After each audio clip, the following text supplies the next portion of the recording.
Pelayanan menurut Hardiansyah yaitu aktivitas yang diberikan untuk membantu, menyiapkan, dan mengurus baik itu berupa barang dan jasa dari satu pihak kepada pihak yang lain. Istilah lain yang sejenis dengan pelayanan itu adalah pengabdian dan pengayoman. Bapak Nadiem Makarim sebagai Menteri Pendidikan dan Budaya jelas memiliki karakter berorientasi pelayanan sebagai contoh. Jakarta, 8 Maret 2022.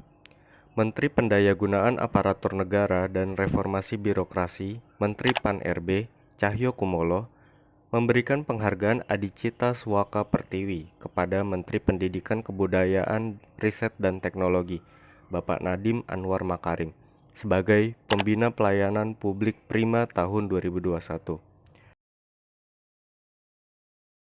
Akuntabel atau akuntabilitas adalah kewajiban untuk bersifat tanggung jawab kepada seseorang atau organisasi yang memberikan amanat, yang mana dalam konteks ASN, akuntabilitas diartikan sebagai pertanggungjawaban kepada segala tindak dan tanduknya sebagai pelayan publik, baik itu kepada atasan, lembaga, dan lebih luas lagi kepada masyarakat.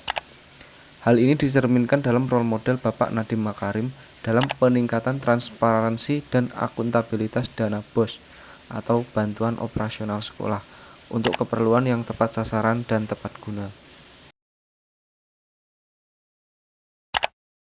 Kompeten diartikan kemampuan dan kewenangan yang dimiliki oleh seseorang untuk melakukan suatu pekerjaan yang didasari oleh pengetahuan, keterampilan, dan sikap sesuai dengan standar kerja yang ditetapkan. Bapak Nadiem Makarim dianggap berkompeten dalam bidang ini karena beliau memiliki riwayat pendidikan dan pekerjaan yang mumpuni, yaitu Bapak Nadiem Makarim pernah berkuliah di Brown University jurusan International Relations dan mengambil master di bidang administrasi bisnis di Harvard. Usai resmi mendapat gelar master dari Harvard University, Nadiem kembali ke tanah air dan bekerja sebagai editor manager sekaligus CEO founder Zalora Indonesia. Kemudian, ia bergabung dengan perusahaan startup penyedia layanan pembayaran non-tunai, Kartuku, sebagai CIO. Bosan bekerja di perusahaan orang, Nadiem pun mencoba peruntukan dengan mendirikan badan usaha sendiri. Ia pun akhirnya mendirikan startup yang berbasis penyediaan jasa transportasi pada tahun 2010 bernama Gojek. Berkat perusahaan Gojek yang namanya melambung tinggi di Indonesia, akhirnya Nadiem Makarim dipercaya untuk menjadi Menteri Pendidikan Kebudayaan, Riset dan Teknologi Indonesia.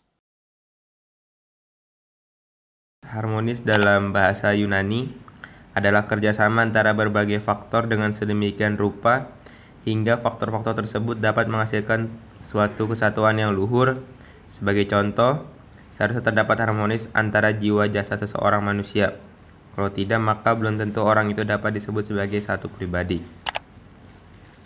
Dan menurut saya untuk harmonis ini sendiri sangat penting dalam dunia ASN. Nadiem Makarim dalam sifat harmonisnya yang dia punya yaitu adalah selalu menjaga etikat baik antar etnis dan juga umat beragama.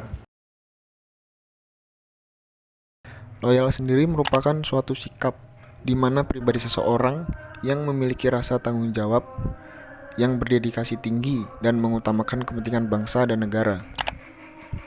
Dalam hal ini, Nadiem Makarim merupakan seseorang yang memiliki loyalitas tinggi terhadap tugas dan fungsinya sebagai Menteri Pendidikan, Kebudayaan, dan Pendidikan Tinggi di negara Republik Indonesia.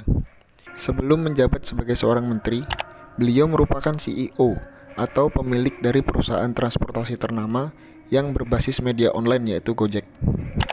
Beliau rela melepas perusahaan yang dirintisnya, perusahaan yang membawanya masuk dalam 150 orang terkaya di Indonesia demi mengemban tanggung jawab besar untuk masuk dalam jajaran menteri pada Kabinet Indonesia Maju. Yang tujuannya tak lain untuk ikut dalam membangun bangsa Indonesia dengan cara memajukan sektor pendidikan bangsa Indonesia. Adaptif merupakan salah satu karakter penting yang dibutuhkan oleh individu maupun organisasi untuk mempertahankan kelangsungan hidupnya.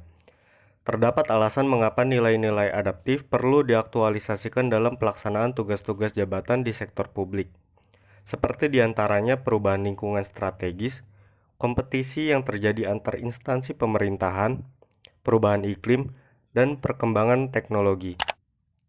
Apakah Bapak Nadiem Anwar Makarim memiliki karakter adaptif? Pada 7 April 2022, Kurikulum Merdeka ciptakan pola pikir adaptif.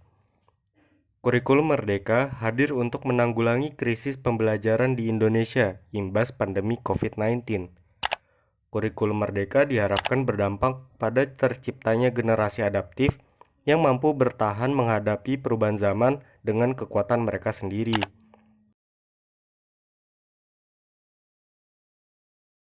Kolaboratif diartikan sebagai kecenderungan seorang ASN dalam membangun kerjasama yang sinergis. Hal ini dicerminkan dalam role model Bapak Nadiem Makarim dalam memberikan kesempatan kepada pihak lain untuk berkontribusi pada saat menyelenggarakan acara WINER atau Week of Indonesia Netherlands Education and Research untuk mempererat kolaborasi pendidikan Indonesia dan Belanda.